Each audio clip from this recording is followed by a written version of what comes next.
बिस्मिल्लाहिर्रहमानिर्रहीम। अस्सलाम वालेकुम वीवर। इस साल 2022 का गिरहन कब लगेगा इस वीडियो में मैं आपको तफसील से बताऊंगा।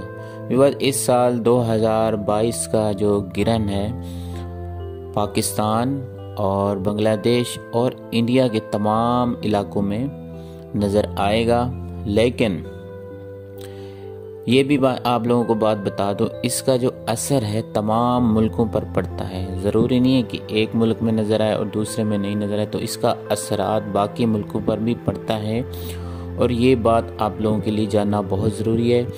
तो मैं आप लोगों को ये बताऊंगा कि इस साल 2022 का जो पहला गिरहन होगा 30 अप्रैल और 1 मई की दरमियानी शब में होगा और पाकिस्तान में नज़र नहीं आएगा, लेकिन इनके असरात ज़रूर होंगे। और ये कब और किस टाइम लगेगा इंशाल्लाह मैं अपनी आने वाली वीडियो में आप लोगों को ज़रूर बताऊंगा कि पहला सूरज ग्रहण होगा या चांद ग्रहण होगा।